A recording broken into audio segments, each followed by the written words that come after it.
big one, because this will be the first time we are seeing an NDC MP in Papa Oswankuma's second D. And that is very big.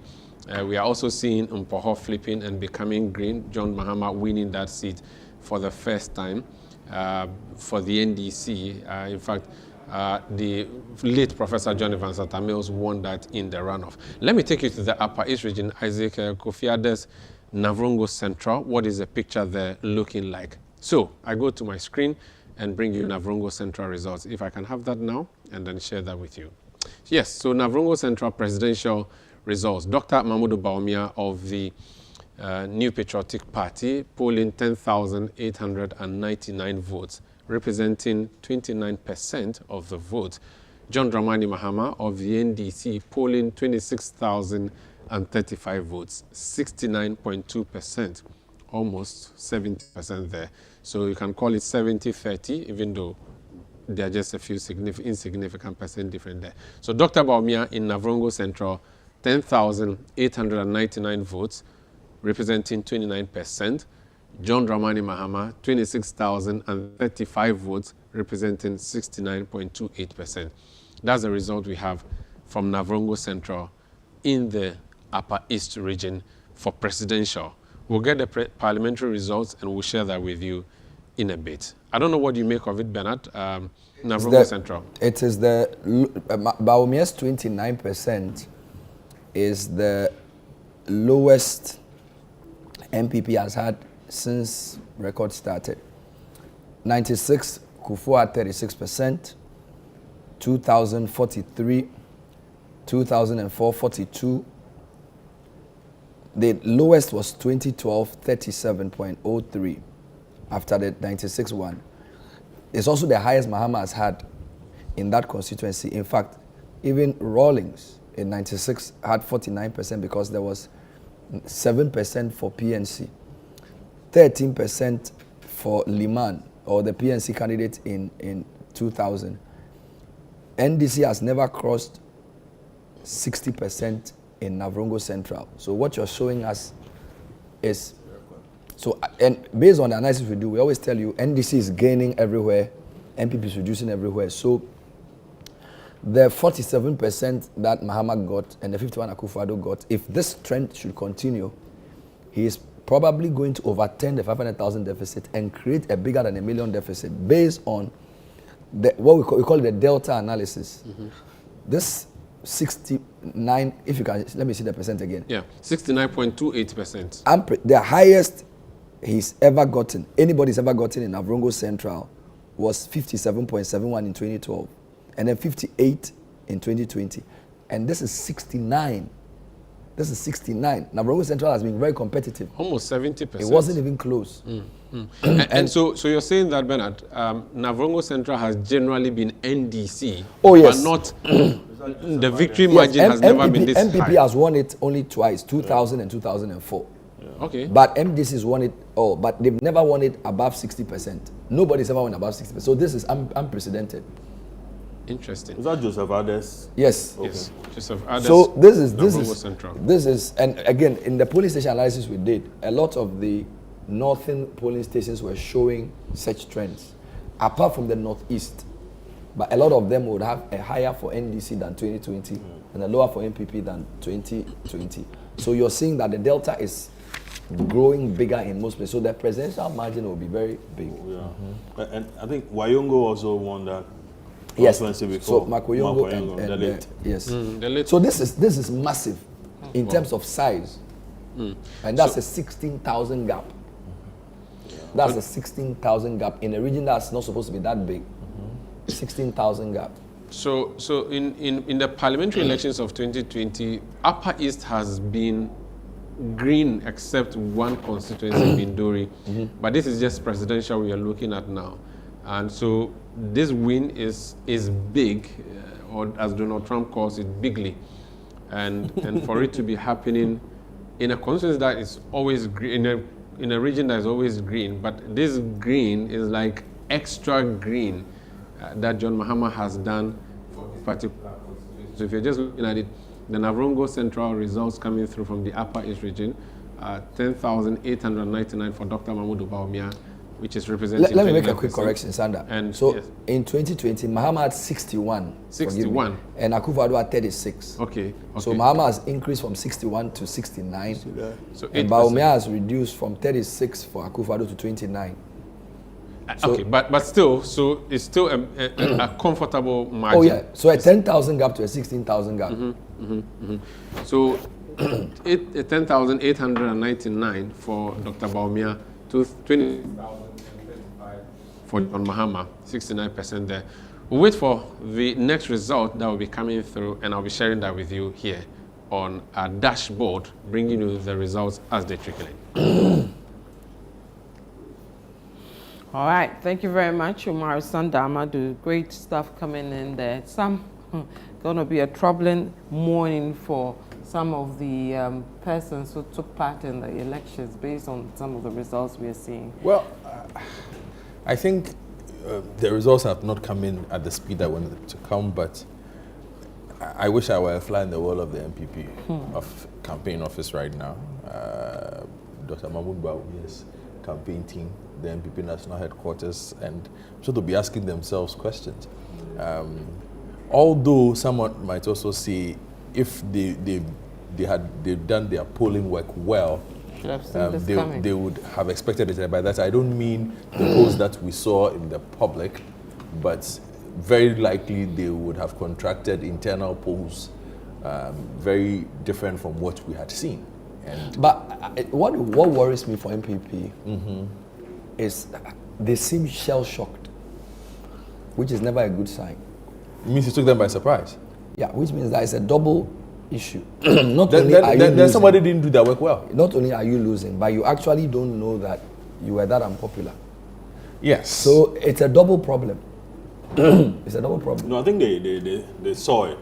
Yeah. Some of them saw it. so? They did. I think what we're seeing is pretense. Yes, they did various polls. Really? Yeah. Yeah, they did. I seriously think Yeah, it's they did pretense. various polls. I mean, not to catch you, Lara, I'll let you but even if you look at the constituency, the show we did, and the sentiments on the ground, it was very clear. And you see, we're even seeing in places that are the strongholds. We went to strongholds, we went to swing constituencies, we tried bits and pieces all along. And the sentiments were the same across board. I mean, if you're watching attentively and you are with the blue and you don't notice there's a problem and people may react and show that during the elections, then I'm not sure some people did their jobs well. I think why pulling President Kufuor into the race was a sign of desperation. Okay, this is a man. I mean, we all knew Kufuor in his years, and now, I mean, his age advanced. 80 what? Tell me his age, okay? And not just his age, but he's in a wheelchair, and this old man is being wheeled around, okay, to talk to party people, go to Ashanti region in particular, talk to the people. That is a sign. Another thing that came out was when Napo went to the Ashanti region and said that, hey, on the day of election, you guys shut down the market and then allow people to come and vote. And quickly a statement was issued from the from an association of the traders, saying that, no, hey, we've been doing this thing all this while. How come today we have to shut down the market To go and vote. to come and vote for you? Is it because you are, you know, a running mate? We won't do it. And then the back and forth, I think Sampine came in and said, listen, we're going to shut it down. Then later he had to, Came back you know, and said no. you get it. Signs of desperation. I had also picked up reports that most of the traditional MPP voters, I mean, some of apathy had set in. Yeah. But the youthful population in Ashanti decided that they were going to vote. And they were going to vote for NDC in particular. The results are not yet out from for Ashanti region. that's right. But, I mean, packets of, you know, some of these reports largely informed most of the, you know, or you have something? Well, it will come through, but like I said, I think it's going to be a morning of. Oh, but you are Kumasi boy, so I'm sure you would have picked shock. up something. No, just result. A morning of sorrow. We Morning of sorrow. We run a system, so I can't go above and beyond that system. So we'll wait for the system to work. But just also on the points that you made, and I think the NPP was foolhardy, and after a point, took the goodwill for granted. Because Bernard and Vivian, in the face of a very trying time for Ghanaians, some of there were several moments of being tone deaf. Mm-hmm. They did not read the room. Serious situations that required a certain level of tact to be dealt with. The kind of feedback you would get would be like, yeah, you don't know what you're talking about. Yeah. You know, so I don't know. That's why I'm with Bernard on they being shell-shocked. Because up until the last minute, if you know you are losing an election, you change tack. You change tack one way or the other. And that is where the pretense would come in, because then you pretend that, hey, I have to be nice to people. Mm-hmm. But right up until the last month, the tone was the same. Depending on who you were talking to, depending on who you were interviewing, depending on the quotes that we were getting, some of the activities that happened, and we assumed that, people would think it's business as usual. And I think the big lesson also is that Ghanaians have just developed we won't mind you, but when the time comes, we'll see. Deal with you. You know, and so I think it's genuine shock. I think they've really been caught by surprise by this, especially with some of the results and the places they are coming from. Look, I don't think the NPP expected Asin Central. It will be hard. Mm-hmm. Considering that, look, if you look at the stature of Kennedy Japan in the NPP these days, outside of Akufo-Addo, we could say he is the most popular of the senior public-facing members of the NPP nationally. Wontumi and the rest are popular regionally and also have a certain level of national presence. But Kennedy Japan has reached a certain level. But popular nationally, is it popular locally? Yeah, that's the point I'm making. They would not have expected this there. Okay? A couple more will come through where perhaps we can also have the same discussion. Look, secondly, no matter the analysis that would have been done about this, you think that they expected second D of all places? There would have been easier picks for a shock than second D. Second D is a very tough pick. Look, you would have to be a really, really tough betting man. Yeah. But a reporter, for example, it makes it difficult for me to think that they didn't see this coming. No, I don't think because our reporter is on the ground. They have party executives on the ground who may even know more than our reporter based on what they have access to. Vivian, if they did, when the president went to the Western region, some of the things that happened there would not have happened. You mean the statue thing? The statues. Look, and post that, if you listen to this, there's a young man who runs this. It's kind of like what Tajuddin does for us with the microphones. Vox Pop. The Vox Pops. And he does a very popular Vox Pop. It's called Goshes, I think. Okay. Look, the day after, he went to the market in Sekendi. Oh, okay. They were like, oh, they've come. What's the statue? No problem. And I'm saying, if you're on the ground and in that constituency, you don't get a sense that the people don't like what you're doing, what you've done over the, so it's hard. So the point that even, Lara, I'll let you come in, right, just to make, the point that even infrastructure development had been halted in the region. We're told one of the interchanges, the Chinese had come in to even take away, their stuff, and nobody thought it was, problematic. That's surprising. But Larry, you wanted to make some. I think that the impunity had gotten to a crescendo where people felt that particularly the statue, the mountain of the statue. at a place like second, sorry, that's Takrady or Second D? Takrady. Okay, I mean, that enclave. Yeah, that's Takrady. Okay, Takrady. Yes. And the people were complaining about their roads. The road on which they had to travel to see the particular statue was deplorable. Yet you did that. Then you had they got some chiefs to come and say that, oh, they sponsored it because of President Akufo-Addo's achievement. And others were asking, what is the nature of that achievement? And the same chiefs couldn't justify whatever it was. But there again, I had picked up reports days before this that most of the MPs were campaigning skirt and blouse, saying that they should be voted for, but they were not even talking about the candidate, that is Vice President Bawumia. Yeah. Most of them were largely focused on themselves. So that's true. So I also heard comments that, oh, listen, Bawumia man will not make it for the presidency. However, parliamentary MPP is going to get majority of majority seats in parliament. Okay, so that also came out.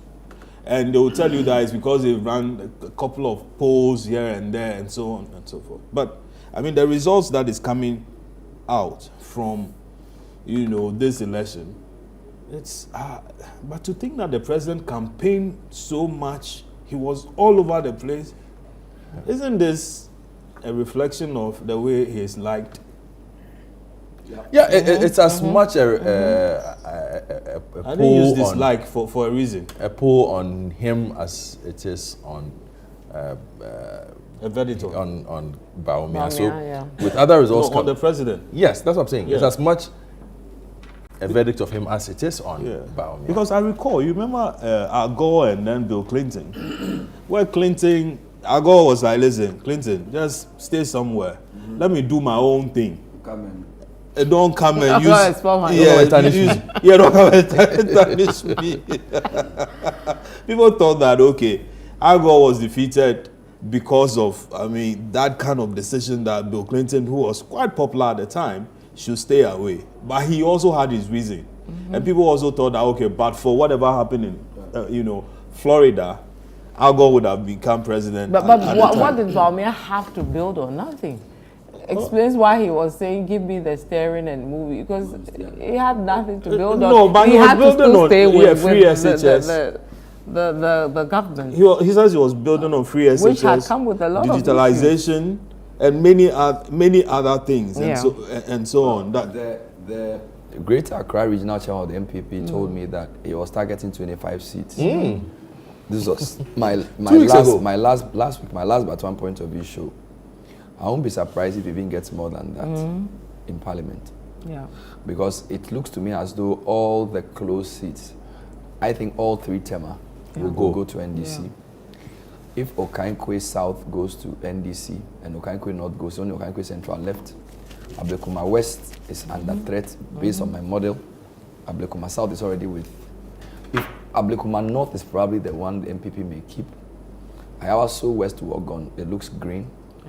Ayawaso North, Ayawaso Central, Ayawaso East, all. So I'm using the clusters. Yes. So Tema, all the three Temas, Okankwe 2 out of 3, Ablekumas probably 2 out of 3, Ayawaso's probably all 4. Yeah. Okay. Then you probably will have Wejak Bawe and Botiano. Actually, Botiano will go. It looks like Botiano will go. Amasaman will go. So it looks like the key strongholds, Dome Kwabinya may hold, Trobu may hold. Anyaso Tum, Wejabawe may hold, Ablekuma North, that's 5. You have 34, right? So if you take out that's 29, they probably would get a couple more, I don't know where. But for me, there's many reasons for this. And we haven't even gotten there. I think the most important issue is the EC should get the coalition on so that we will get a clearer, better picture. Because I think the president, so everybody knows where it is gone. It's the parliamentary that we are now seeing what has to happen, and it's coming slowly. But it's a whitewash. Yeah. Oh no, that's not the right word. A greenwash. No, it's a bloodbath. It's a shellacking. Yes, it's A greenwash. I mean, Trump has nothing on Mahama. You know, Trump said this is the biggest margin ever. To come from 47 minus 500K to what we're seeing is getting, it's probably, of course, Trump is a different character in terms of his comeback, but this is serious. Because I'm looking at Rawlings to 96 kind of margin. Against Kufuor. Yeah, that's a very serious margin because since 2000, the margins have not been that big. And indeed, when I interview Kwame Japan, the MPP admits that, oh, when we win bigger. They always brag that when we win, because they do win bigger. Yes. Since Rawlings left, NDC has never had a victory that's been very convincing. Probably except 2012, and MPP took it to court. So if this is what we are seeing holds, this will be a show of force. Yeah. NDC, and of course, some of it is a rejection of the MPP. A lot of it is. And we'll get into that. And NDC shouldn't see this just as an acceptance of them. It's a rejection. Kututumfo said Ghana for Ebufonia come and Etoaba. Hunger and anger. So Ghanaians vote against, and your supporters will not go. Yeah. And I showed you in the model, it's very clear the turnout for MPP is. Look, the people are not interested. I went to vote in less than 3 minutes. Yeah. And the reason I said turnout was low, Vivian, you had 40,000 polling stations, 38,000 used to 40,000, only 2,000 increase. Yeah. Your voter numbers have increased by over 1 million. You don't expect fewer queues. You can't say it's because there's more efficiency. The average polling station is close to 400 voters. So you cannot say that the queues we saw, which were few, was because the voting person was more efficient. It's true, the device is faster. But in Accra in particular, MPP supporters didn't vote. Some people voted for NDC. NDC supporters voted. Generally, the middle classes who felt angry, they were in 3 categories. If I like MPP, I won't vote. But if MPP is just somebody I vote for, I'll vote for NDC. Some to say they'll vote for Cheddar. Cheddar is probably the goom of this election. Yeah. You know, he's the goom. I personally... But I don't think he'll I'm looking at how he's tracking right now. I don't think he outperforms Goom. I think for me... From 4 years ago. For me, my personal analysis of him is that his comments about the Galamsey demonstrators brought him down. Because that was his constituency. Yeah. And those guys represented many Ghanaians, even though they were not many. So for you to come out, I would have gone to solidarize with them. But for what he said. He miscalculated gravely with that. And for me, that was political immaturity on his part. But it cost you. It cost him his momentum. But that's not even mature. It's your genuineness too. Because these are major issues these people are protesting. Do you believe in he saying that he was going to take the seat to... I mean, there are things... Look, I've interviewed the guy. But the point I'm making is that... one of... that your interview with him was... No, but I don't was what broke him into pieces. Don't blame me for this. I'm not blaming you. My interview... That was the beginning. I'm blaming your program. He did well in the polls. I think the Galamsey protest and the comments he made, the young people on social media were not happy with him. They were looking for a champion and a leader. And in their moment of need, people were arrested, people were detained. They were hoping you will use your influence and your prominence to push them. I think that's what... But he still did better than Alan. I think also that Sanda also dealt with him further. There was a second year. Why are you doing that? No, I mean, some of those interviews were very significant. Yeah. Why are you bringing us into this? No, I think Bernard, your interview was the beginning of his breakage. Which one? Bernard, yes, exactly. You really split him into pieces. Producer, take a break. You want to blame No. Nobody's blaming you. It's what it is. I mean, it's not your fault he couldn't answer the questions, is it? My point is that he was polling good. Generally, yes, he was. He was. Yes, until I think there was a lot of, you see, the pent-up anger in Ghanaians was vented by the demonstrators. So people didn't join but supported them. They said, leave them to demonstrate for us.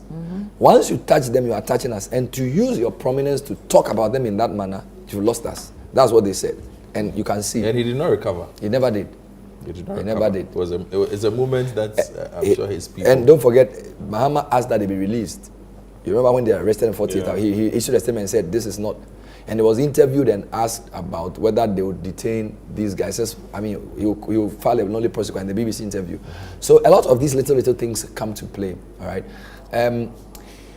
I think the big story in this election is the slow release of results. Everybody it's now seems to becoming know. problematic. So we are seeing some that we because of the protocol we've put in place. Exactly. That's why we are not declaring them. And so, because I'm getting a lot of messages from people who are like, just release the results. But the thing is, there are rules around this. Yes. You know, so even but though if we you might have seen listen to some us numbers, for the past 2 hours, you don't need the name. You know. You think so? And I'm getting messages that you should just say what it is because you know anyway. I've shown you. We've seen that. I've shown you analysis to tell you that. And this is statistics. I'm not making it up. I was just talking about second D when Sanda released the second D result. So the facts are clear. It's not even somebody trying to make it up. So I don't know. Okay, it's the Election Bureau will be right back. Stay with us.